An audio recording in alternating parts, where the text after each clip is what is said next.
नमस्कार, कड़वी कॉफ़ी के इस संस्करण में आपका स्वागत है। मैं यहाँ पर और कई दिनों बाद हम लोग मिल रहे हैं। तो मेरे साथ अपूर्वानंद हैं और कुणाल पुरोहित हैं, जिनकी ये नई किताब आई है H pop the secretive world of Hindutva pop stars. तो कुणाल पुरोहित एक जर्नलिस्ट हैं, मुंबई में रहे हैं। हिंदुस्तान टाइम्स में और फ्री प्रेस जर्नल में उन्होंने काम किया है। सुवास London school of oriental African studies में से इन्होंने एमएससी किया हुआ डेवलपमेंटल स्टडीज़ में। और इनकी जो पत्रकारिता है खासी अवार्ड विनिंग रही है। इनको रामनाथ गोयनका अवार्ड मिला है सिविक जर्नलिज्म के लिए, स्टेट्समैन अवार्ड रूरल रिपोर्टिंग के लिए, और UNFPA Laadli media award gender sensitive reporting के लिए। और ये लिखते हैं Al Jazeera, ProPublica, Times of India, Foreign Policy, Hindustan Times, South China Morning Post, Deutsche Welle और द वायर में। कुणाल, आपका बहुत स्वागत है। बहुत बहुत शुक्रिया जी। और बहुत बधाइयाँ ये किताब लिखने के लिए, क्योंकि ये जाहिर तौर पे ये ज़्यादातर मामला जो है वो हिंदी पट्टी का ज़्यादा दिखलाई पड़ता है जी।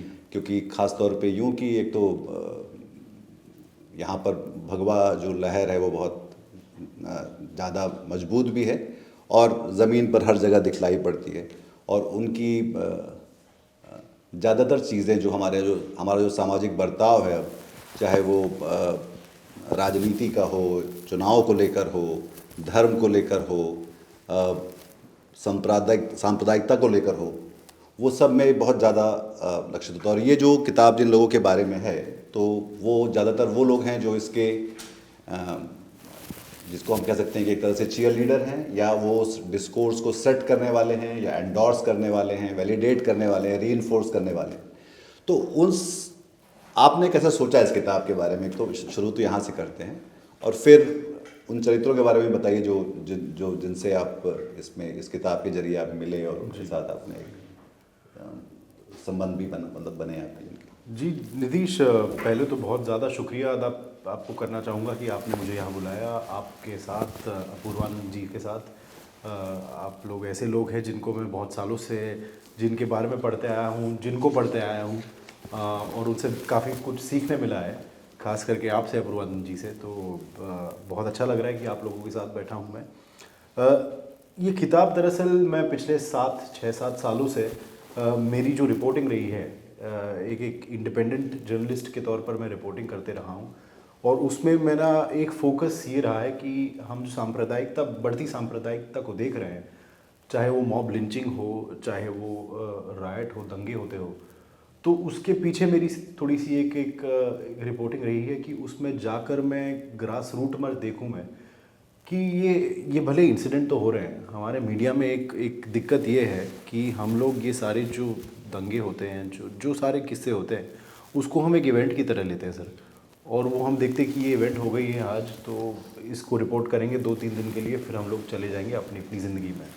तो कहीं ना कहीं वो एक टेस्ट मैच वाला रिपोर्टिंग हो गया है, अभी बस 5 दिन आप फोकस करो। लेकिन मैं जब गांव कस्बे में जाता था, जब देखता था, और मैं कुछ हफ्तों के बाद, कुछ महीनों के बाद जाता था मैं, जब सारा कुछ मीडिया रिपोर्टिंग बंद हो गई हो, सारा हो गया हो, तो मैंने ये पाया कि हम बस वो इवेंट पर फोकस थे। हम वो इवेंट के पहले क्या हो रहा था उस पर हमारा ध्यान ही नहीं था। हम ये नहीं देख पा रहे थे कि अगर सांप्रदायिकता बढ़ रही थी तो वो किस तरीके से बढ़ रही थी। वो हम उसका बस एक आउटकम देख रहे थे कि भाई वो बस वायलेंस हो गया, किसी को लिंच कर दिया। तो उसी से कि वो प्रोसेस क्या है जिससे सांप्रदायिकता बढ़ती जा रही थी उस दिन तक, जिस दिन उसकी लिंचिंग हुई या जिस दिन वो दंगा हुआ। तो वो थोड़ा सा कहीं रिवाइंड करके मुझे वो प्रोसेस देखना था, उसको स्टडी करना था। उसी से ये बुक की शुरुआत हुई, क्योंकि मैं था झारखंड में, एक छोटा टाउन है गुमला में एक लिंचिंग हुई थी, और उसके पीछे मैं रिपोर्टिंग करने पहुंचा था तकरीबन 1 साल बाद। और 1 साल बाद जब मैं वहाँ पहुँचा और मैंने देखा कि लिंचिंग तो हुई थी, वो तो रिपोर्ट हो गया था। रिपोर्ट ये नहीं हुआ था कि जिन लोगों ने उस मुसलमान युवक की लिंचिंग की थी उस दिन, वो लोग उसी शाम को 3 से 4 घंटे पहले वो एक रामनवमी के जुलूस में थे। और वो रामनवमी का जुलूस ऐसा था कि वो पहली बार गुमला में, ये पहली बार हो रहा था कि वो, जैसे हर साल वो वहाँ मस्जिद के सामने से निकलता है वो जुलूस, उस साल जब वो निकल रहा था तो वो जुलूस में एक गाना बज गया, और गाने से वातावरण इतना ज़्यादा तनाव भरा हो गया कि शायद उसी समय दंगा हो जाता। तो गाना ऐसा था कि मुल्ले की टोपी गिरा दीजिए, मुल्ले की टोपी गिरा दो, ये कुछ उसके शब्द थे। और वो जो लोग थे जिन्होंने लिंच किया था वो उसी जुलूस का हिस्सा थे, लेकिन वो उनकी जो पार्टिसिपेशन थी उस क्षण में वो कोई मीडिया रिपोर्टिंग में देख के नहीं आई। और उस समय तो भले पुलिस आ गई और वो सारा जो वातावरण था उसको एक तरह से डिफ्यूज़ कर दिया उन्होंने, क्योंकि गाना बंद करा दिया, जुलूस को आगे चले जाने को बोल दिया, लेकिन वो तनाव तो मन में था और तनाव गुमला में फैल गया था उस शाम को। जब वही लोग वापस घर जाते हैं तब वो मुस्लिम युवक को देखते हैं एक हिंदू लड़की के साथ बात करते हुए, और उनके मन में आता है कि ये तो लव जिहाद हो रहा है। तो वो लड़के को वो खींच के वो इलेक्ट्रिक के पोल से बांध कर उस लड़के की लिंचिंग हो जाती है उस रात को। तो जब मैंने 1 साल बाद जाकर ये पूरा प्रोसेस समझा कि वो शाम से शुरू होके रात में वो लिंचिंग हुई, तब मुझे समझा कि शायद इसमें संगीत का एक कोई हाथ हो सकता है। और वो एक थोड़ा सा एक टिप ऑफ था मेरे लिए एज ए रिपोर्टर। उसके बाद जब गुमला के बाद मैं अलग 6 ज़िलों में गया झारखंड के। हर ज़िले में मैंने पाया कि राम नवमी के दिन पे हो या फिर कोई अन्य हिंदू फेस्टिवल हो, उस दिन जब म्यूज़िक का इस्तेमाल हुआ है वो म्यूज़िक अक्सर ऐसा रहा है जिससे तनाव बढ़े। तो ये मेरे लिए मुझे बहुत अचंभित करने वाली एक चीज़ लगी, क्योंकि मैंने कभी नहीं सोचा था कि म्यूज़िक ये रोल निभा पाए।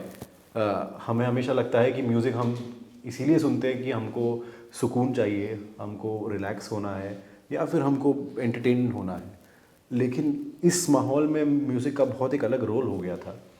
इसीलिए मैंने सोचा कि इस पर काम करना ज़रूरी है, और ये पूरी जो इंडस्ट्री मेरे सामने खुल गई, सिंगर हो, लेखक हो जो ये गाने लिखते हैं, म्यूज़िक कंपोज़र हो जो इस गानों को ट्यून में बनाते हैं, स्टूडियोज़ हो जिसमें ये रिकॉर्ड होता है, ये सारा प्रोसेस, एक सारा चेन मेरे सामने खुल गया था। और मैंने समझा कि इसको और इन डेप्थ स्टडी करना ज़रूरी होगा। और उसी के बाद मैंने देखा कि ये सिर्फ संगीत में नहीं हुआ था, ये कविताओं में भी हुआ था, और ये तीसरा जो मेरी बुक देखती है पब्लिशिंग के मामले में भी हुआ था कि आजकल किताबें भी ऐसी पब्लिश होने लगी है जो सिर्फ़ और सिर्फ हिंदुत्व की बात करे। तो कुल अगर आप देखिए तो म्यूज़िक, पोएट्री और बुक्स, ये 3 पॉपुलर कल्चर के जो जोन्स हैं, इन तीनों पे हिंदुत्व विचारधारा इतनी ज़्यादा हावी हो गई कि एक हिंदुत्व म्यूज़िक, हिंदुत्व पोएट्री और हिंदुत्व पब्लिशिंग, ये 3 नए जॉनर बन गए हैं, जिससे हिंदुत्व का काम घर घर तक पहुंच रहा है, गांव गांव तक पहुंच रहा है, और इस तरीके से पहुंच रहा है कि वो पता भी ना चले कि वो पॉलिटिकल प्रोपेगेंडा है। इसीलिए मैंने सोचा कि आज के ज़माने में जब हम शायद स्ट्रगल कर रहे हैं ये समझने में कि ये बढ़ती सांप्रदायिकता कहाँ से आ रही है, क्या लोग अचानक सांप्रदायिक हो रहे हैं या फिर क्या हो रहा है, मुझे लगा कि शायद इस पर काम करना बहुत ज़्यादा ज़रूरी होगा, जिससे कि हमें हमारे समाज के बारे में एक अच्छी जानकारी मिले, हम समझ पाएँ कि असल में समाज में क्या हो रहा है। तो नीतीश, ये था मेरी किताब लिखने का प्रोसेस। तो इसमें एक सवाल ये है कि ये जो तीनों चारों चीज़ें हो रही हैं, मतलब म्यूज़िक बन रहा है, कविताएं लिखी जा रही हैं, और वो किताबें भी, पर किताबें तो मेरे ख्याल से कम पढ़ी जाती हैं हिंदी में ख़ास तौर पर, और ये खास इस तरह से देखेंगे ये जो समाज है, इसका जो ऑडियंस है, जिसको हम लोग कम्युनिकेशन में भी मीडिया में बात करते हैं कि ऑडियंस कौन है, तो ऑडियंस मुझे लगता है कि वो ज़्यादातर एक नवसाक्षर समाज है जो शायद, तो ये जो पूरी जो सामग्री है जो यहाँ से आ रही है, ये इस्तेमाल हो रहे हैं या इस्तेमाल कर रहे हैं क्योंकि ये पहले से एक लोगों में एक भाव है जिसको लेकर उसको आप प्ले आउट करते हैं और उसको इनकैश कर रहे हैं जी, या फिर आप जो है इस्तेमाल हो रहे हैं इस तरह से जहाँ पे, तो ये क्योंकि हालांकि मुझे लगता है बीच में दोनों चीज़ें होंगी, पर ये इसका फ्लो चार्ट कैसे बनाएंगे अगर आप सोचते हो? जी नीतीश, इसमें दोनों चीज़ें हो रही है। इसमें कई लोग ऐसे हैं जो अपना इस्तेमाल होते हुए देख रहे हैं, लेकिन कहीं ना कहीं उनको फ़ायदा भी हो रहा है उसका, तो वो इस इस्तेमाल में वो अपना फ़ायदा ढूंढ के वो बैठे हैं।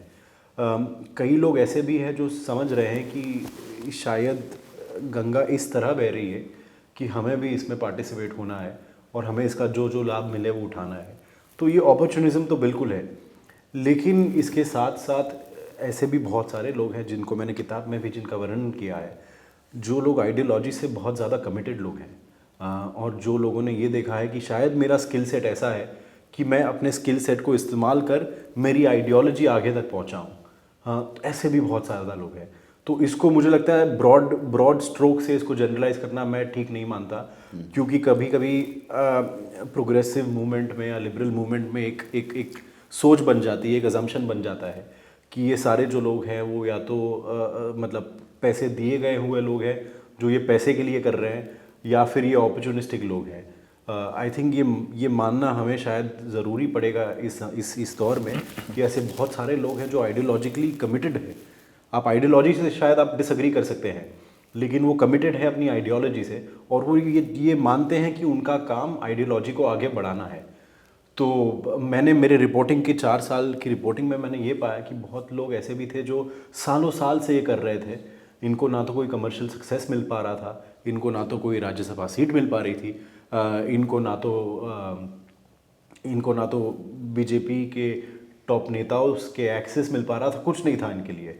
लेकिन इनकी बिलीफ थी, इनकी कमिटमेंट थी, तो वो कर रहे थे, और शायद बहुत सालों के बाद जाकर उनको एक रिवॉर्ड मिलता है उनका। ये इसलिए बहुत दिलचस्प, आपने बिल्कुल ठीक कहा कि हम जब इन गायकों को देखते हैं और तो अक्सर इस बात का लालच होता है ये कहने का कि इनको पैसा दिया गया है या किसी लाभ के कारण कर रहे हैं, और ये हम मीडिया के बारे में भी कहते हैं, टेलीविज़न एंकर्स के बारे में और पत्रकारों के बारे में कि ये बिक गए हैं, या हम गोदी मीडिया इस शब्द का इस्तेमाल करते हैं, जो मुझे लगता है एक गलत शब्द है।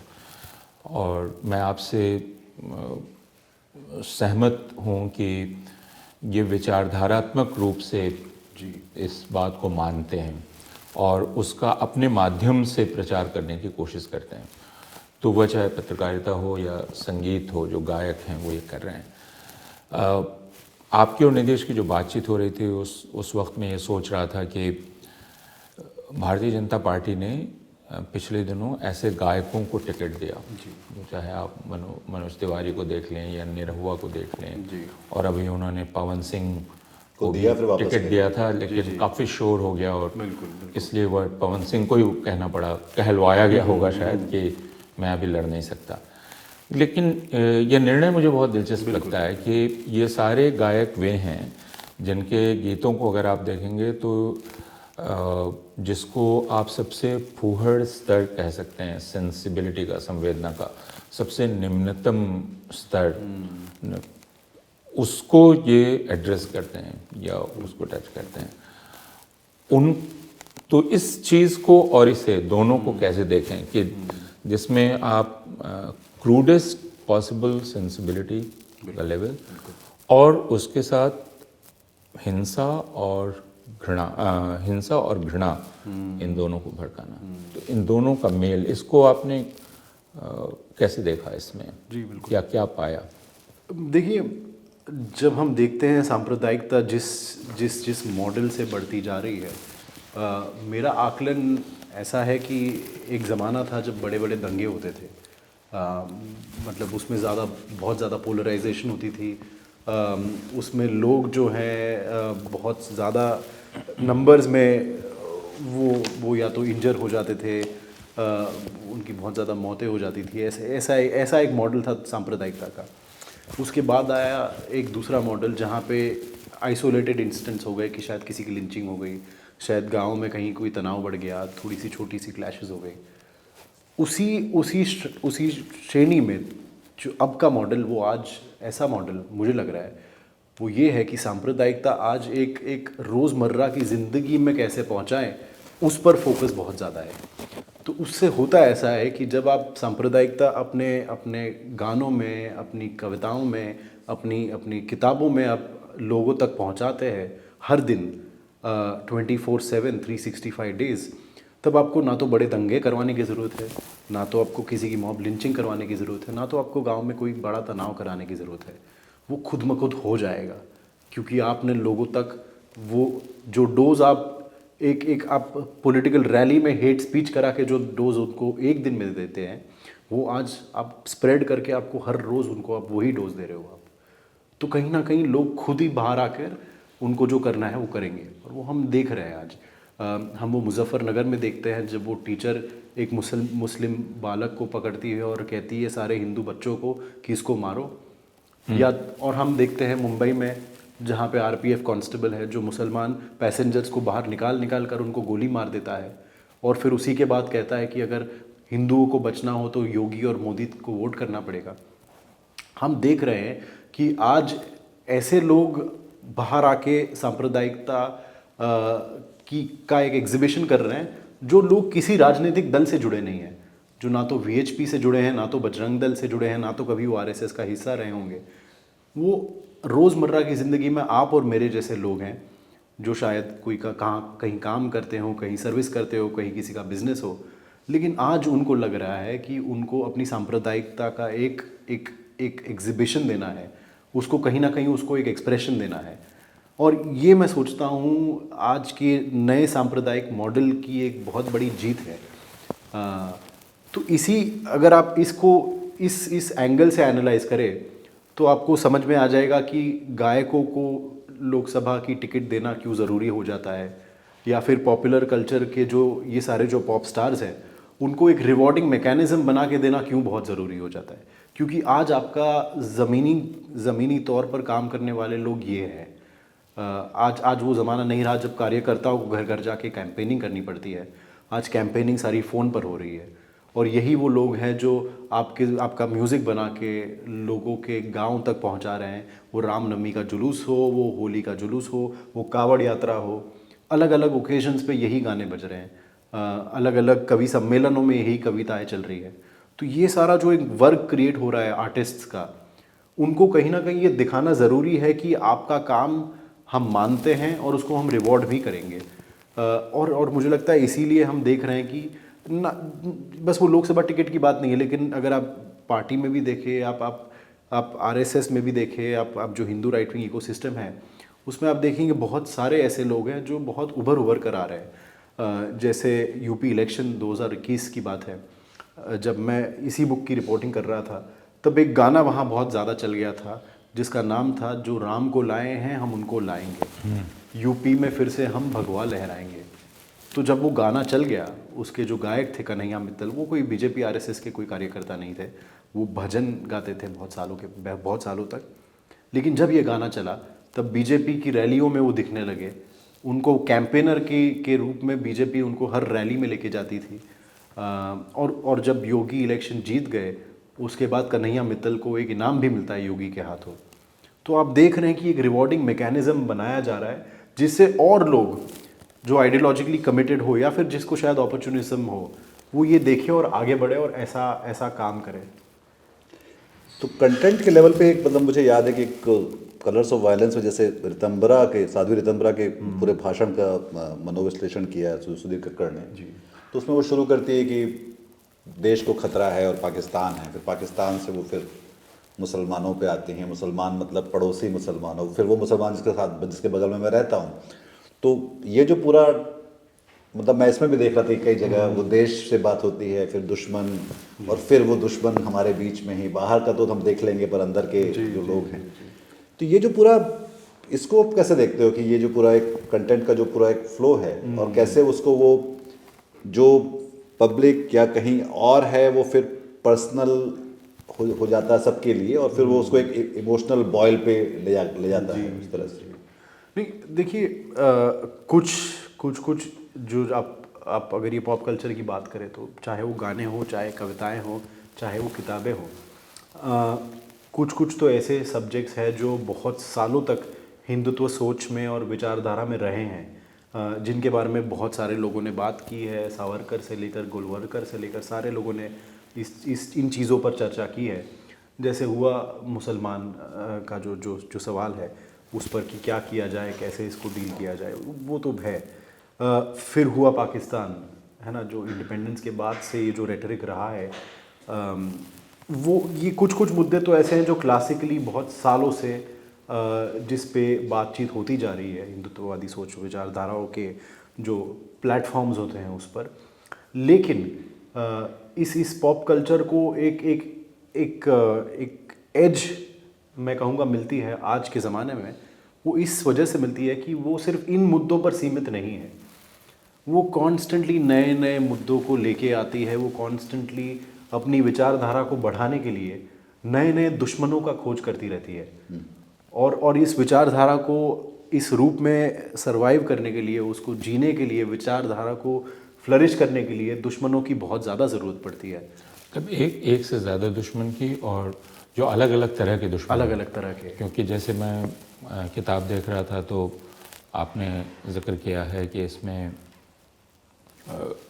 किसान आंदोलन और बाकी सब का भी उल्लेख आता है गीतों में, और फिर जो विरोधी नेता हैं उनकी भी खिल्ली उड़ाई जाती है, कि कुछ किया जाता है। तो ये शायद इसलिए, और मैं समझना चाह रहा हूँ कि आपने इसको कैसे देखा, कि आप जब मुसलमानों के ख़िलाफ़ नफ़रत फैला रहे हैं या उसको भर रहे हैं लोगों में, तो उसकी वैधता इस प्रकार देते हैं कि नहीं नहीं, हम तो जहाँ भी ये दिखलाई पड़ता है हम उसके ख़िलाफ़ बोलते हैं। तो अगर सिख किसान गलत कर रहे हैं तो हम वहाँ भी बोलते हैं। तो हम, ऐसा नहीं है कि सिर्फ मुसलमान का कर रहे हैं। तो एक पूरी इकोलॉजी या पर्यावरण घृणा का बनाने की कोशिश है। बिल्कुल बिल्कुल।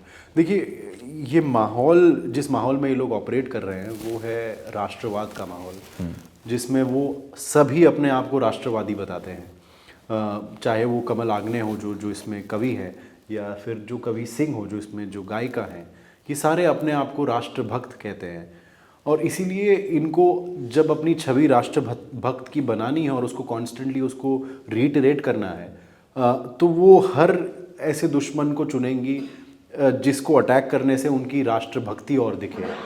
और वो बस वो मुसलमानों को कितनी बार वो गाली दे, वो पाकिस्तान को कितनी बार गाली दे।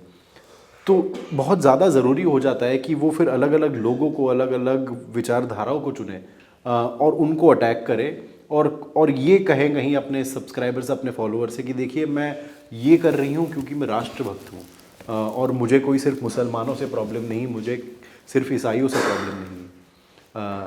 मैं एक राष्ट्रभक्त कवि हूँ या गायिका हूँ, और मुझे जो भी राष्ट्र के खिलाफ बोलता है या जो भी राष्ट्र के सामने खड़ा रहता है, मैं उसको अटैक करूँगा या अटैक करूँगी। तो आपने जैसे कहा, किसानों का मुद्दा हो, भले ही वो ऑपोजिशन के पॉलिटिशियंस हो, भले वो जेएनयू के स्टूडेंट्स हो, है ना, वो अलग अलग दुश्मन आ जाते हैं सामने और सारों को अटैक किया जाता है। और इससे अपूर्वानंद जी, बात ऐसी भी होती है कि जब ये गांव कस्बे में जाते हैं जहां किसी ने शायद जेएनयू का नाम भी ना सुना हो, तब वो एक नैरेटिव सेट करते हैं कि जेएनयू का अर्थ ये है।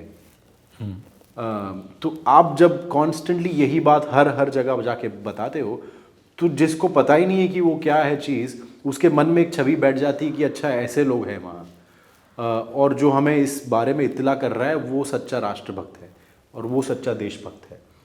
तो अपनी छवि बनाने के लिए और अपने आप को रेलेवेंट रखने के लिए अलग अलग दुश्मनों का होना बहुत ज़रूरी हो जाता है इस इकोसिस्टम में। और ये तो मज़ेदार बात है ही कि ये सारे जो लोग जो इनके दुश्मन बनते हैं वो कहीं ना कहीं मोदी और बीजेपी के विरोधक भी हैं। तो दोनों काम हो जाते हैं आपके, कि आप कॉन्स्टेंटली एक कैंपेन मोड में रहो, बीजेपी के लिए हो या मोदी के लिए हो या आरएसएस के लिए हो, तो आप कॉन्स्टेंटली वो कैंपेन करते ही रहते हो, और आप अपनी आप को भी, अपनी छवि को भी बढ़ाते रहते हो। तो ये दोनों चीज़ें एक ही काम से हो रही है यहाँ। ये जो ज़्यादातर चरित्र हैं आपकी हिंदी पट्टी के ही हैं, तो पर मतलब क्या ऐसे लोग आपको महाराष्ट्र में भी दिखाई पड़ते हैं? जैसे बाहर तो मैं देखता हूँ कि ऐसे इस्लाम में और क्रिश्चियनिटी में वाइट सुप्रीमेसिस्ट जी, वहाँ पे वो इस तरह का ही पूरा ट्रम्पियन एक चल रहा होता है, चर्च का खासा इस्तेमाल करा चर्च, और ये वही यूज़फुल इडियट्स की तरह काम आते हैं एक लिमिटेड तरह से, और जिनको हम लोग अभी तक समझते थे कि तो भटके हुए और फ्रिंज के लोग हैं, और हम ही लोग सब शायद टालते रहे हैं कि ये लोग, पर शायद अब इस डिजिटल पूरे एम्पावरमेंट से, और इसको जिसको हम कहते हैं कि ये अभिव्यक्ति की आज़ादी जब उनको मिल गई, तो वो एक वही मेन स्ट्रीम हो चुका है एक तरह से देखा जाए। और तो ये जो पूरा बदलाव है, तो इसमें जो जैसे कि सावरकर भी जो बोल रहे थे, या उसके बाद पूरा हिंदू महासभा, आरएसएस, इन सब का तो वो था ही, पर 92 को ही ले लें तो उस समय जिस तरह से तब बात कर रहे थे और अब जब बात कर रहे हैं, तो जहाँ पे एक बड़ा फ़र्क उसका डिजिटल कैचमेंट है कि वो मेरे व्हाट्सएप पे एक बिल्कुल रोज नगेट्स की तरह चीज़ें आती हैं। बिल्कुल। तो ये बदलाव कैसे देखते हैं? जी नहीं देखिए, आपने 92 का जिक्र किया, इसीलिए तब वो जो कैसेट कल्चर चलता था उससे भी सांप्रदायिकता बढ़ी थी, और इसके बारे में काफ़ी सारा रिसर्च भी हुआ है। मैंने भी अपनी बुक लिखते वक्त मैंने इस पर भी मैंने काफ़ी सारा फोकस किया था। सेम चीज़ किताबों में भी हमने देखी है पहले भी, ये कोई पहली बार तो हुआ नहीं कि किताबें सांप्रदायिकता बढ़ाने की या फिर हिंदुत्ववादी सोच बढ़ाने का एक कैरियर बना हो। इसके पहले भी गीता प्रेस में हमने देखा है और अन्य छोटे छोटे पब्लिशर्स में हमने देखा है। लेकिन इसमें एक फ़र्क बड़ा सा ये पड़ा है कि आज की जो डिजिटल टेक्नोलॉजीज़ है, उनसे उसको इतना बड़ा एक बूस्ट मिल गया है कि आप एक ही झटके में आप लाखों लोगों तक पहुंच पा रहे हैं। आप अपने कंटेंट को अलग अलग देश के अलग अलग हिस्सों में और दुनिया के अलग अलग हिस्सों में पहुंचा सक रहे हैं। जैसे मेरे बुक में जो पब्लिशर हैं संदीप देव, वो अपूर्वानंद जी साल में 25,000 बुक्स बेच पा रहे हैं और उनमें से बहुत सारी बुक्स वो देश के बाहर भी जा रही है। तो ये एक फ़र्क पड़ा है कि उसका जो मीडियम है, मीडियम उसका ज़्यादा करके यूट्यूब है, फेसबुक पे भी रहते हैं वो, लेकिन और अपनी खुद की वेबसाइट भी बनाई है। तो कोई भी कहीं से भी दुनिया भर से बस वो लॉगिन करके अपनी किताबें ऑर्डर कर सकता है। यही मामला गानों में भी है और यही मामला कवि सम्मेलन में भी है। पहले कवि सम्मेलन अगर आप करते थे तो आपको कुछ 500-600 लोग, कोई 1000 लोग मिल जाए जुटाना पड़ता। तो वो ऑडियंस आपको मिले तो ठीक है, आप वो रिकॉर्ड कर लेते थे, फिर आप उसकी वीडियो कैसेट निकालते थे।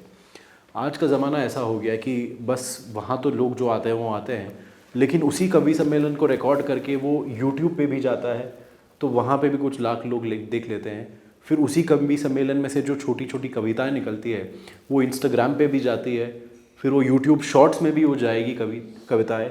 तो ये अलग अलग माध्यमों से, और वही चीज़ व्हाट्सएप पे भी जाती है। तो आप देखें कि अगर वो कुछ 1000 का ऑडियंस आपका कवि सम्मेलन का है, लेकिन आप अगर उसकी डिस्ट्रीब्यूशन आप देखें तो 1000 से वो लाखों लाखों लोगों तक जा पा रहा है। मीम भी बन जाएंगे और मीम बन जाती है। जैसे एक बहुत ज़्यादा पॉपुलर मीम कमल आग्ने जो कवि हैं, उनकी एक कविता है गांधी पर, और उसकी जो आखिरी लाइनें हैं वो मैं बताना चाहता हूँ कि अगर गोडसे की गोली उतरी ना होती सीने में, हर हिंदू पढ़ता नमाज फिर मक्का और मदीने में। तो ये उसकी 2 आखिरी लाइन है। उसकी बहुत ज़्यादा लंबी पोएम है, 12-13 मिनट चलती है वो पोएम, लेकिन इन्हीं 2 लाइन्स पर इतने सारे मीम्स बने हैं। किसी ने मतलब जिसको ठीक लगा उसने कोई विजुअल्स उठा लिए गांधी के, उसको एक मीम बना ली, उसको छोटे वीडियो बना लिए, और उससे वो पोएम तो अपने आप वायरल हुई है, लेकिन ये छोटे छोटे मुद्दे भी वायरल हो गए हैं। तो आप देखें कि ये नैरेटिव सेट करने में ये बहुत ज़्यादा इसका काम आता है। तो मैंने इस किताब में भी देखा, उस दिन सुन भी रहा था कि गांधी कितने केंद्र में है बिल्कुल उनके उसमें। बिल्कुल। तो वो क्यों है, मतलब इतनी सारी आक्रामकता और ड्रम बीटिंग, चीयर लीडिंग सबके बीच में गांधी से अब इन्हें क्या दिक्कत होगी? गांधी मुझे लगता है कहीं ना कहीं इस विचारधारा में एक सिंबॉलिक एक ये सिंबल है कि जब हिंदू वीक हो जाता है, या एक हिंदू अपने हिंदुओं का हक वो जता नहीं पाता और हिंदुओं के लिए लड़ नहीं पाता, तो क्या होता है उसका एक प्रतीक इन्होंने गांधी को बना दिया है। तो उनकी जो वो जैसे वो हिस्ट्री को देखते हैं, जैसे वो इतिहास को वो गवाह करते हैं, उसमें ये देखते हैं कि अगर कोई रोक पाता पार्टीशन को तो वो था गांधी, लेकिन उसने वो रोका नहीं, उसने होने दिया ये। अब वो ये देखते हैं कि मुसलमान जब हिंदुओं को काट रहे थे तो मुसलमान पक्ष लेने वाले थे गांधी, वो हिंदुओं का पक्ष नहीं लेते थे। वो ये देखते हैं कि मुसलमान जो हिंदू पर इतने सारे अत्याचार कर रहे थे तब गांधी इनको रोक पाते, लेकिन गांधी नहीं रोके। तो कहीं ना कहीं ये सारा जो नैरेटिव है, जो फिर बाद में जाके कांग्रेस पर आता है कि ये तो एक माइनॉरिटी की पार्टी है, ये तो हिंदुओं की है ही नहीं, ये तो हिंदू विरोधी लोग हैं, वो कहीं ना कहीं पोस्ट इंडिपेंडेंस और पोस्ट कॉलोनियल इंडिया में गांधी से शुरू होता है वो नैरेटिव। और इसीलिए वो दोहराना बहुत ज़्यादा ज़रूरी हो जाता है बार बार, क्योंकि ना ही गांधी, लेकिन वो जो समय था भारत का जब पार्टीशन हुआ था, और जो जो चीज़ें हमें देखने मिली थी, जो लाखों लोग मर गए थे, जो सांप्रदायिकता बढ़ गई थी, उसको जैसे हमारे प्रधानमंत्री भी कहते हैं कि वो उसको पार्टीशन हॉरर्स रिमेम्बरेंस डे, वो प्रधानमंत्री शायद बहुत अच्छे शब्दों में कहते हो, लेकिन उसका मूल अर्थ जो कमल और कवि कहते हैं वो वही है कि हमें ये नहीं भूलना है, हमें ये नहीं भूलना है कि मुसलमानों ने हिंदुओं को कैसे मारा था, हमें ये नहीं भूलना है कि गांधी ने हमको कैसे लाचार बना दिया था। तो उसका नैरेटिव वहीं सेट होता है, इसीलिए बार बार गांधी को टारगेट करना बहुत ज़रूरी हो जाता है और उसको कहीं ना कहीं उसको नेगेट करना ज़रूरी होता है। और ये निधीश, ये सिर्फ हम इस किताब में लिखा हुआ नहीं देख रहे हैं, ये आज हम जहाँ बैठे हैं कुछ ही दिनों में हमें एक फ़िल्म दिखने वाली है सावरकर के नाम से। सावरकर के नाम से जो फिल्म है उसके जो लीड रोल जो अदा कर रहे हैं और जो डायरेक्टर भी शायद उसके है रणदीप हुडा, उन्हीं का बस गए कुछ दिनों में स्टेटमेंट आया था कि अगर गांधी नहीं होते तो हमें 35 साल पहले इंडिपेंडेंस मिल जाता हमारा, है ना। ये बहुत तो ये जो पूरा ये बहुत दिलचस्प है कि मतलब एक तो ये कि ये फैक्ट से इसका कोई लेना देना नहीं है, ये फैक्ट अलग रह जाता है, गांधी तो थे भी नहीं 35 साल पहले। तो ये जो हमारी कलेक्टिव कॉन्शियस में जो सीप इन कर रहा है ना पूरा की, और ये सब लोग जो हैं ना तो पढ़े लिखे हैं, है ना इन्हें कोई इस बात की उत्सुकता है, जागरूकता है कि जिज्ञासु लोग हैं कि भाई उस समय क्या हुआ था, उसके आधार पे हम कुछ कहें। तो अब क्योंकि पूरा सब कुछ सारी चीज़ें मिथ मेकिंग पर ही है, रियलिटी हैज़ जैसे कि वो अपनी करेंसी खो चुकी हो, और मिथ है जो मैं कह दूंगा और उसको लोग अगर ताली बजा देंगे और यूट्यूब पे लोग क्लिक्स आ जाएंगे और उसको इतने मिलियन व्यूज़ आए हैं तो वो जाहिर है सच ही होगी, ये जो एक तरह का जो आर्ग्यूमेंट है। तो पर ऐसे चलेगा कैसे, मतलब मैं सोचता हूँ इसका आगे का प्ले आउट कैसे होने वाला है कि ये मतलब हम सोचें कि अब ये बीच में वो कश्मीर फाइल भी ऐसी बनी थी, फिर केरला वाली स्टोरी ऐसी बनी थी, फिर उसके बाद अब ये है इस तरह का, तो कुछ फिल्में तो शायद चली भी नहीं, तो मतलब बॉम्ब हो गई। हाँ, लेकिन इसमें जो तब्दीली होती है और मैं उस पर कुछ वर्षों से सोच रहा हूँ और आपने काम किया है तो उस पहलू पर और सोचा होगा जिसकी चर्चा मैंने पहले की कि आप जब सेंसिबिलिटी को यानी सेंसेस को ही आप कैसे बदल देते हैं। तो क्योंकि हम तो पूरी दुनिया को अपने इंद्रियों से ही ग्रहण करते हैं, तो जो इंद्रियां हैं हमारे सोचने की, देखने की, स्पर्श करने की, अगर उनको बदल दिया जाए तो हमारे स्पर्श का मतलब बदल जाएगा, हमारे सुनने का मतलब बदल जाएगा। तो मुझे इस बात की शंका होती है कि ऐसी फिल्में अगर बन रही हैं जैसे कश्मीर फाइल्स जैसी फिल्म या सावरकर जैसी फिल्म या ऐसे गाने अगर सुबह से रात तक हम सुनते रहें तो इसका एक न्यूरोलॉजिकल इम्पैक्ट भी है हमारे ऊपर है, वो बदल देता है हमको। तो आपने गायकों से सिर्फ बात की या आपने कुछ श्रोताओं को भी ऑब्जर्व किया? देखिए ये वो किस तरह के गाने और सुनते हैं या जी मुझे मालूम नहीं, आप जो मैं जानना चाहता हूँ। तो एक तो ऐसा है कि कई लोगों से मैंने ये जानने की कोशिश की थी ये कितना रजिस्टर होता है आपके जहन में, लेकिन ऐसी इंक्वायरी को थोड़ा सा एक लिमिटेशन ये आ जाता है कि ये आपको रोज़मर्रा की ज़िंदगी में रोज़ ये गाने सुनाई देते हैं। इसको अगर आप कहीं से भी पिकअप करके पूछ ले कि भाई आपको इससे क्या लग रहा है, तो चांसेस ये होंगे कि शायद वो आदमी कहेगा कि नहीं इसमें पॉलिटिकल क्या है, मतलब बता नहीं पाएगा। हाँ, क्योंकि वो इतना नॉर्मलाइज हो गया है वो। लेकिन हमारे पास इतिहास में ऐसे बहुत सारे एग्जाम्पल्स हैं और एविडेंस है जिससे ये मालूम होता है कि आप जब इसको इतना नॉर्मलाइज कर दें और पॉपुलर कल्चर में आप इसको बिठा लें, ऐसी चीज़ों को, घृणा को, नफ़रत को, द्वेष को, तब उसका रिज़ल्ट बहुत बुरा होता है। और ये हमने देखा 1994 में जब रवांडा में जेनोसाइड हुआ, तब भी गाने ऐसे बनते थे।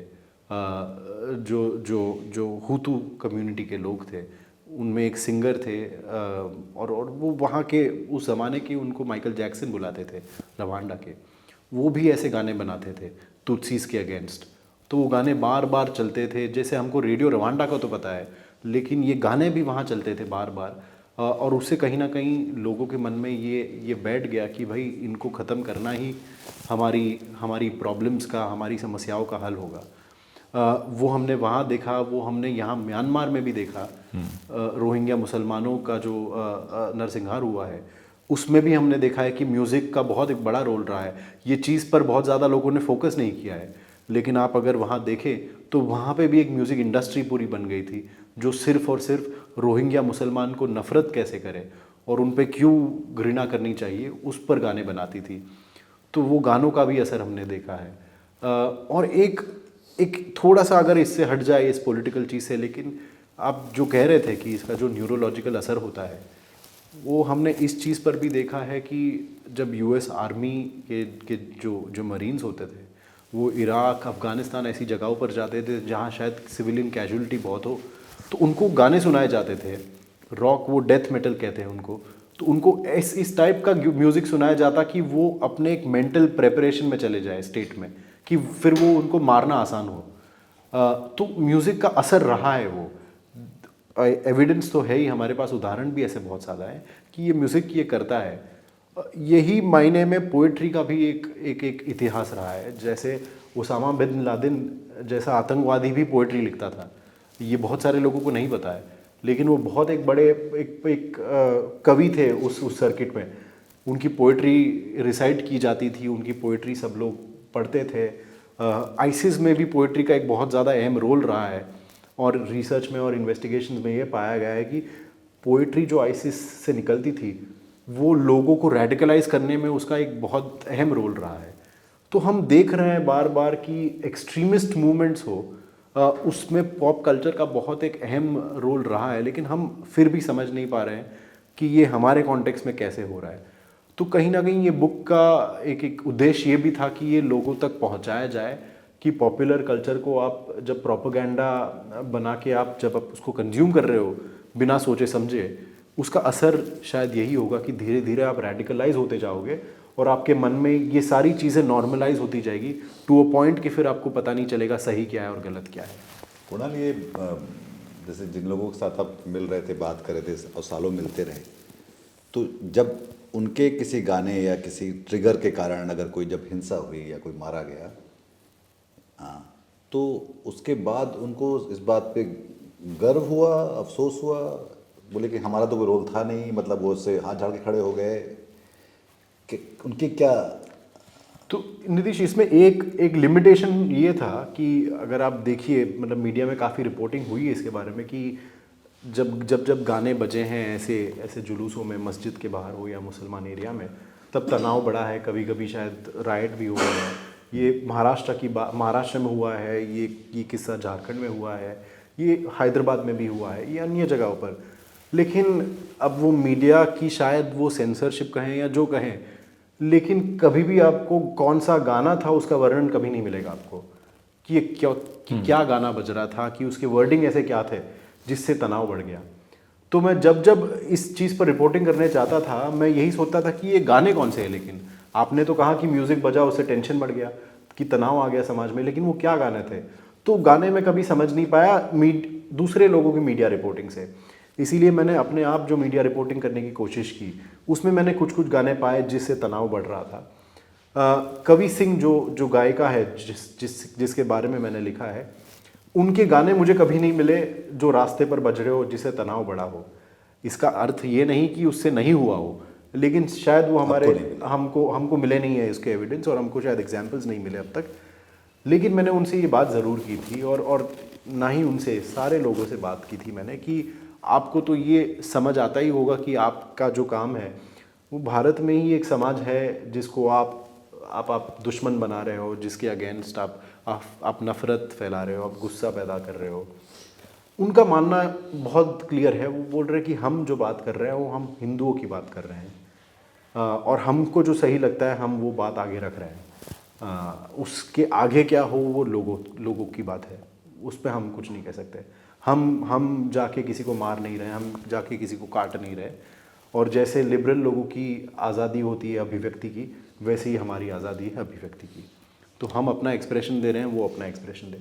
तो मतलब क्या ये हमको निष्कर्ष नहीं निकालना चाहिए कि ये पूरा सब कुछ बिल्कुल एक सुनियोजित तरीके से हो रहा है, कि ये इसका सिर्फ एक ऑनलाइन एल्गोरिदम नहीं है जी, इसका एक clear cut social communal political algorithm है जिसके तहत एक तरह से पूरा एक ऑर्केस्ट्रेट किया जाता है ये पूरा उस तरह से। जी, मैं थोड़ा सा इससे हटकर मेरा मानना ऐसा है कि दो तीन चीज़ें, एक तो जैसे मैंने कहा आइडियोलॉजिकल कमिटमेंट तो होता है, दूसरी चीज़ की हवा का रुख भी देखकर काफ़ी लोग इस मैदान में उतरते हैं कि आज के ज़माने में नफ़रत फैलाना बहुत ज़्यादा लुक्रेटिव हो गया है। आज के ज़माने में हिंदुत्ववादी सोच रखना एस्टैब्लिशमेंट के राइट साइड में बैठना हो गया है। तो आप अगर ये करोगे तो शायद आपको कोई रिवॉर्ड मिल जाए, तो ये भी एक सोच है। तो ये दो तीन चीज़ें, ये दो तीन फैक्टर्स हैं जिससे मोटिवेट होकर लोग ये करते हैं। लेकिन मैं ये नहीं कहूँगा कि ये जो गायक निकल रहे हैं या जो कवि निकल रहे हैं ये कोई साजिश के नाम से निकल रहे हैं कि कोई गांव जाके पैसा बांट रहा है, कह रहा है कि आप गाने लिखो, या कोई घर घर जाके कह रहा है आप कविताएं लिखो या आप ये किताबें निकालो। ये नहीं हो रहा है। और ये कहीं ना कहीं हम जैसे प्रोग्रेसिव माइंडेड जो लोग हैं, जो आज भी सेक्युलर वैल्यूज़ को मानते हैं, उनको ये मानना ज़रूरी है कि कहीं ना कहीं इसके दूसरे फैक्टर्स होंगे। जैसे मैंने कहा दो फैक्टर्स की, एक तो कमिटमेंट होगा या तो फिर एक अपॉर्चुनिज्म होगा या फिर कोई तीसरे भी फैक्टर हो। लेकिन ये ऐसा नहीं कि कोई VHP, Bajrang Dal, BJP, RSS के लोग घर घर जाके ये गायक और लेखक पैदा कर रहे हैं, टैलेंट स्पॉटिंग कर रहे हैं। ऐसा नहीं हो रहा है। हो ये रहा है कि जब ये गायक और जब ये कवि अपना अपना रास्ता चुनते हैं और जब वो हिंदुत्ववादी सोच को आगे रखते हैं, तब उनका जो सफ़र है उसमें कहीं ना कहीं हिंदू राइट विंग ऑर्गेनाइजेशंस या जो इकोसिस्टम है वो इन्वॉल्व हो जाती है और फिर उनको एक बढ़ावा देती है। यानी ये दोनों के फ़ायदे की चीज़ है जी। जैसा आप कह रहे हैं कि ये खुद पैदा होते हैं, ये उनका अपना फैसला है, इनको कोई संगठन नहीं पैदा कर रहा है। बल्कि आपने शुरू में भी कहा कि ज़रूरी नहीं है कि राष्ट्रीय स्वयंसेवक संघ के किसी संगठन के सदस्य हों। बिल्कुल, ये बिल्कुल आवश्यक नहीं है।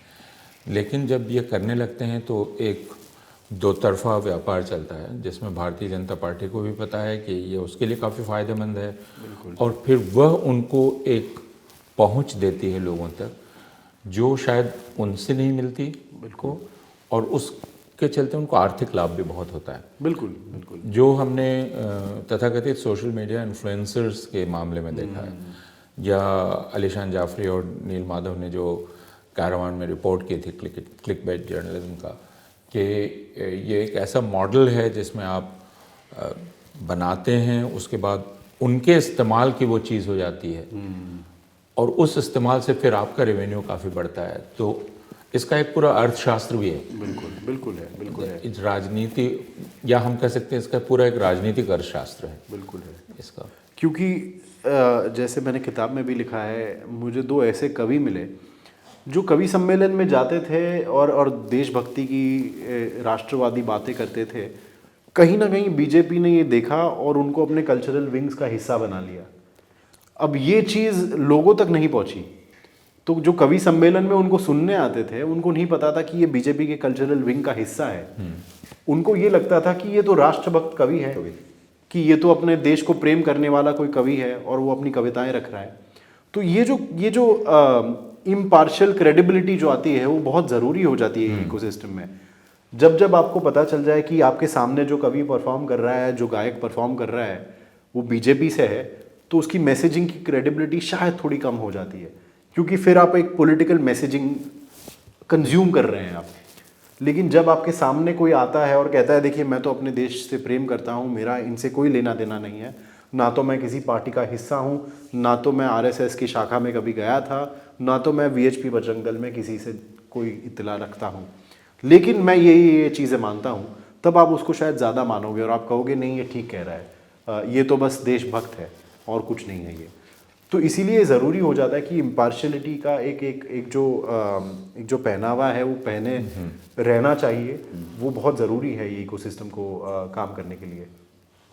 इन लोगों को कुछ अंदाज़ा है कि इनका ये लोग लीगली इनको कोई एडवाइस लेते हैं जब ये सब लिखते हैं, या आपको लगता है कि नहीं, मतलब मेरे अनुभव से तो इनको कभी लीगल एडवाइस उन्होंने कभी ली नहीं है और उनको कभी लेने की ज़रूरत नहीं पड़ी है। कभी संकट नहीं है, कभी संकट नहीं। उन्हें लगता है कि अभी जो भी चाहेंगे कहेंगे तो उसको कुछ हो ही रहा है। वो मतलब उनके गाने हों, उनकी कविताएं हों, उन पे कभी एफआईआर मेरे रिपोर्टिंग एक्सपीरियंस में तो कभी मैंने देखा नहीं कि उन पे कोई एक एफआईआर कहीं से हुआ हो कि इन्होंने मेरी रिलीजियस सेंटिमेंट्स को हर्ट किया हो या इन्होंने हेट स्पीच दी हो या कुछ भी हो। तो उनको कभी भी, क्योंकि क्या है, उनकी जो ऑडियंस है वो तो एकदम उन्होंने तो मान ही लिया कि ये सारी चीज़ें सच है, तो उनको फिर करेगा कौन। और उसके बाद उसकी वो ऑडियंस छोड़कर हम और आप जैसे लोग हैं, हमको तो पता भी नहीं कि वो लोग एग्जिस्ट करते हैं, कि वो ये काम कर रहे हैं, कि वो ये पॉपुलर कल्चर निकाल रहे हैं, कंटेंट बना रहे हैं। तो ऐसा हुआ है कि वो जिस क्षेत्र में वो काम करते हैं वहाँ के वो राजा है, और उस क्षेत्र के बाहर अगर उनको लोगों को पता ही नहीं कि वो क्या कर रहे हैं, तो फिर कंप्लेंट करने वाला बचेगा कौन। तो उनको लीगली उनको कोई ज़्यादा कभी तकलीफ होती नहीं है। इनफैक्ट ऐसा होता है कि जैसे आप कह रहे थे सर कि एक म्यूचुअली बेनिफिशियल रिलेशनशिप ये हो जाता है कि आज के ज़माने में सोशल मीडिया पर ये लोग अपना जो कंटेंट है वो रखते हैं, उससे उनको बहुत ज़्यादा व्यूज़ मिलते हैं, उनसे पैसा मिलता है, यूट्यूब तो उनको पैसा देता है। तो उनके लिए एक बहुत ज़्यादा सस्टेनेबल रेवेन्यू मॉडल बन जाता है कि मैं अपना कंटेंट जितना ज़्यादा भड़काऊ हो, जितना ज़्यादा हिंदुत्ववादी हो, उतना मैं रखूँ ऑनलाइन, उससे मैं कंटेंट में से पैसे कमाऊँ मैं, और वही कंटेंट के नंबर्स देख के कि वो मिलियंस उनके व्यूज़ कितने आए, हिट्स कितने आए, फिर कवि सम्मेलन के जो ऑर्गेनाइजर्स होते हैं वो इनको फ़ोन करते हैं। वो कहते हैं कि हमने देखा है आप इंटरनेट पे बहुत ज़्यादा चलते हो, तो आप हमारे यहाँ आइए और आप परफॉर्म कीजिए। उसकी फीस अलग। उसकी फ़ीस अलग। तो कहीं ना कहीं ऑफलाइन और ऑनलाइन दोनों एक दूसरे को सपोर्ट कर रहा है कि आप ऑनलाइन में जितना बड़ा बनो उतना आप ऑफलाइन में आपकी वैल्यू बढ़ जाएगी, और जितना आप ऑफलाइन में करते जाओ उतने फॉलोअर्स आपके मिलते जाएंगे ऑनलाइन में। तो कहीं ना कहीं एक दूसरे को कॉम्प्लीमेंट करने वाली बात हुई है। ये जो तीनों चारों लोग थे, इनकी सबकी उम्र 30 के नीचे थी या 30 के ऊपर भी कोई? नहीं, संदीप देव जो है वो हाँ करीब 50 साल के हैं, लेकिन कमल और कवि दोनों 30 के नीचे है। तो ये भी एक फैक्टर है कि शायद वो अपने डिजिटली सेवी हैं उस तरह से, या फिर तो सब लोग पूरा वो अच्छा बाकी सब चीज़ें देखते हैं, वो जो ट्रेंडिंग है और एससीओ ये इस तरह की, तो डिजिटल मीडिया वाले शायद। तो आजकल तो ये ट्रेंड हुआ है, जैसे कवि सिंह जो गायिका है, उनकी तो एक एजेंसी है जो इनको मदद करती है सारा कुछ में, कि यूट्यूब पे कैसे डालना है, क्या कैसे संभालना है, आपका कंटेंट कैसा होना चाहिए। बिल्कुल। लेकिन एक तो है निधीश, इनको ये समझ हो गई है कि ये अपने आप को एक पत्रकार के रूप में देखते हैं। पत्रकार जी। और ये इस तरह से कि एक उनको जानकारी ये मिल गई है कि जब कोई बड़ी घटना होती है भारत में, तब लोग कोई अखबार पढ़ने नहीं जाता, ना तो कोई न्यूज़ चैनल देखने जाता है, वो यूट्यूब पे सर्च मारता है, और वो यूट्यूब पे सर्च करके जो चीज़ें आती है उसी को कंज्यूम करके अपना ओपिनियन बना लेता है। और इसके बारे में स्टडी भी हुई है कि आज इंडिया एक ऐसी जगह बन गई है, ऐसा देश बन गया है जहाँ लोग यूट्यूब को अपना गूगल सर्च मानकर काम कर रहे हैं। तो नहीं, उसमें जो बच्चे हैं, हाँ, भी मैं सुन रहा था, तो जो बच्चे हैं उनका फर्स्ट पोर्ट ऑफ सर्च जो है वो गूगल नहीं रहा जी। हम लोग अभी भी गूगल में देखते हैं, जो लोग हम लोग क्या डिजिटल कन्वर्ट्स हैं, वो लोग डिजिटल नेटिव्स। तो जो डिजिटल नेटिव होता है उसका पहला वो देखेगा यूट्यूब पे मिलेगा, तब वो गूगल पे जाएगा। तो उनको पता है कि ये चीज़ हो रही है कि सबसे पहले लोग यूट्यूब पर आ रहे हैं, तो उनके लिए सबसे जल्दी अपना कंटेंट रिलीज करना बहुत अहम हो गया है। जो हम पहले सुनते थे 10 साल पहले कि सबसे तेज़ चैनल ये है, सबसे तेज़ चैनल वो, आज के ज़माने में 2024 में सबसे तेज़ होना इनके लिए बहुत ज़रूरी बन गया है। क्योंकि जब कोई बड़ी इवेंट होती है तब उनको अपना कंटेंट निकाल कर लोगों के मन में एक नैरेटिव सेट करना बहुत बहुत ज़रूरी बन गया। और इसका मैं एक उदाहरण देना चाहूँगा छोटा, कि जब राम मंदिर की जो सारी चीज़ें हो रही थी, मतलब 22 जनवरी को तो जो प्राण प्रतिष्ठा की सेरेमनी थी, उसके पहले से, उसके 1-1.5 महीने पहले से एक गाना निकला था जिसने वो पूरा नैरेटिव सेट कर दिया था। और वो गाना था राम आएंगे। वो एक लड़की का गाना था, राम आएंगे, और वो बस वो वही था बार बार लौट कि वो राम लौट आएंगे वगैरह, उस गाने ने। और वो बहुत ज़्यादा लोगों ने, मतलब लाखों लोगों ने, शायद करोड़ों लोगों ने वो गाना देखा है, रील बनाई है। लेकिन वो 1.5 महीने पहले से वो एक नैरेटिव सेट हो गया कि राम वापस आ रहे हैं और राम लौट रहे हैं। तो वो नैरेटिव इतना स्ट्रांग बन गया कि प्रधानमंत्री से लेकर सब कोई वही नैरेटिव के अंडर फिर उसको रिपीट करते जा रहे थे। तो ये नैरेटिव सेट करने का एक एग्जाम्पल, ये बहुत ज़्यादा एक उम्दा एग्जाम्पल है, मैं मानता हूँ। तो इसमें एक तो देखो मतलब एक तो सीधे कानून को तो तोड़ा जा रहा है मतलब सामने से, दूसरा सरकार को हमें पता है कि ये इनके हित में, राजनीतिक हित में, इसलिए कुछ करेंगे नहीं या ये। पर तीसरा इसमें पक्ष है ये जो सोशल मीडिया प्लेटफॉर्म्स का है, जो बीच बीच में कुछ कुछ ऐसी हरकत दिखाते हैं बट उन्हें करते नहीं हैं। और अब तो ख़ास तौर पर वो इस दबाव पे रहते हैं कि सरकार उनको बता रही कि AI को क्या कहना चाहिए। बिल्कुल। तो आपको कभी लगता है कि किसी समय जाके गूगल, यूट्यूब, फेसबुक, ट्विटर कभी ऐसा कुछ करेंगे जिससे कि ये सैनिटी हम सबकी लौट सके और ये शोर जो है और हिंसा की बात, नफरत की बात कभी कम हो सकती है? मतलब इसके आगे के करेक्टिव मेजर्स क्या हो सकते हैं? ये हमेशा सोया रह सकता है इस तरह से? नहीं, देखिए, मैं मानता हूँ कि ये सारे जो प्लेटफॉर्म्स हैं, बस इनको एक ही भाषा आती है और वो भाषा पैसे की भाषा है। वो भाषा है अपने रेवेन्यू की भाषा। तो वो बस उसी दौर से और उसी नज़रिए से सारा कुछ देखते रहते हैं कि इंडिया उनके लिए सबसे बड़ा मार्केट बन गया है आज, और वो इंडिया में ऐसी कोई चीज़ नहीं करेंगे जिससे उनकी उनकी उनकी वर्किंग पे कोई रोक टोक आए, उनकी वर्किंग पे कोई भी आँच भी आए उनके लिए। तो वो ये जान गए हैं कि आज इंडिया का माहौल ऐसा है कि ये सारी चीज़ें चलने वाली है, हिंदुत्ववादी सोच चलती है, नफ़रत चलती है, ये सारा कुछ वायरल हो रहा है। और आप सोशल मीडिया के हर प्लेटफॉर्म में आप अगर उसको स्टडी करें तो बस उसका एक ही सिद्धांत होता है और वो है वायरलिटी। वो जो चीज़ वायरल होती है वो उसमें उसकी खुशी है। तो अगर हिंदुत्ववादी सोच वायरल हो रही है और अगर नफ़रत वायरल हो रही है तो वो बस ये देखते हैं कि फिर हम कौन होते हैं इसको कोई रेगुलेट करने वाले। कहीं ना कहीं मतलब ये उनका दोष तो है ही। और मैंने बार बार ये कहा है कि नहीं, पर अभी कुछ प्रक्रिया होने लगी जहाँ पे सवाल उठने लगे, जैसे कि अभी अमेरिकन सेनेट में सवाल उठ रहे थे, वहाँ उनकी पेशियाँ लगी और उनको बहुत जम के जो है उन्होंने वहाँ पे फटकार भी लगाई और उनके पास जवाब देने को नहीं था। यही यूरोप में हो रहा है। तो अब जो है एक अकाउंटेबिलिटी सेट करने की प्रोसेस भारत पे तो नहीं हो रही है, मुझे पता नहीं लगता नहीं कि कब ऐसा, पर दुनिया में ऐसा हो रहा है। तो क्या आपको ऐसा लगता है कि इसका कोई असर? नहीं नितीश, लेकिन मैंने ये बार बार देखा है कि social media platforms double standards अपनाते हैं कि वेस्ट में उनका जो रेगुलेशन है वो एक स्टैंडर्ड का होता है और वही रेगुलेशन आते आते इंडिया तक वो बहुत अलग स्टैंडर्ड बन जाता है उसका, और उसका स्टैंडर्ड डाइल्यूट हो जाता है कहीं ना कहीं। जो चीज़ें आज वो इंडिया में चलने दे रहे हैं उसकी मतलब उसकी कोई परछाई भी उसको वेस्ट में नहीं चलने देंगे, क्योंकि वेस्ट में पार्लियामेंट भी उनको बुलाता है, मार्क ज़करबर्ग को भी कमेटी के सामने आके पेशी देनी पड़ती है, उसको सवाल आंसर करने पड़ते हैं। यहाँ पे ऐसी कोई प्रक्रिया नहीं होती, क्योंकि यहाँ पे सरकार कहीं ना कहीं इसको बढ़ावा देती है। सरकार का इंटरेस्ट है कि ये चीज़ें बढ़ें, ये चीज़ें वायरल हो। आज हम जिस दिन पे बैठे हैं उसी दिन पे यहाँ से बहुत ज़्यादा दूर नहीं प्रधानमंत्री यूट्यूबर्स को अवार्ड्स दे रहे हैं। आज नेशनल क्रिएटर्स अवार्ड्स आज हो रहे हैं। इसका साफ साफ अंदाज़ा ये है कि और उन्होंने कहा शायद कि मैं समय के पहले समय को भांप लेता हूँ। वो है, बहुत सारे लोग फॉलो करते हैं जो इस तरह के जो इन्फ्लुएंसर्स, और उनको है वो तो मतलब वो समय से पहले भी और आगे भी पीछे भी तो इसका सिग्नल बहुत क्लियर है कि आज यूट्यूब आज एक इलेक्शन का एक बैटलफील्ड बन गया है। तो वहाँ से आपको एक्सपेक्ट करना कि वहाँ से रेगुलेशन हो और ये सारी चीज़ें हटे, वो मैं बहुत मुश्किल मानता हूँ आज के ज़माने में। तो इन गानों के जो मुरीद हैं या इन गानों को जो सुनने वाले हैं वो स्वाभाविक तौर पर भारतीय जनता पार्टी के वोटर होंगे, क्या ये निष्कर्ष निकाला जा सकता है? हाँ और नहीं।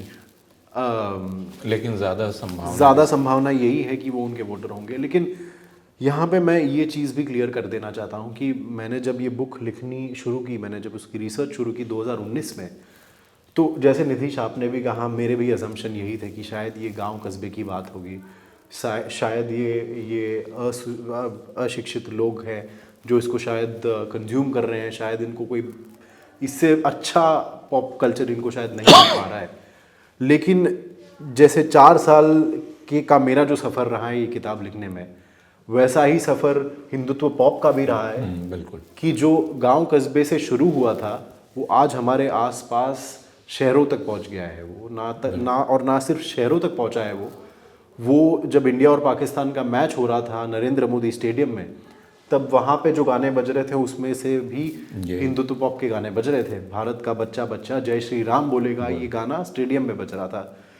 हमारे मुंबई में नवरात्रि में ये गाने बजने लगे हैं।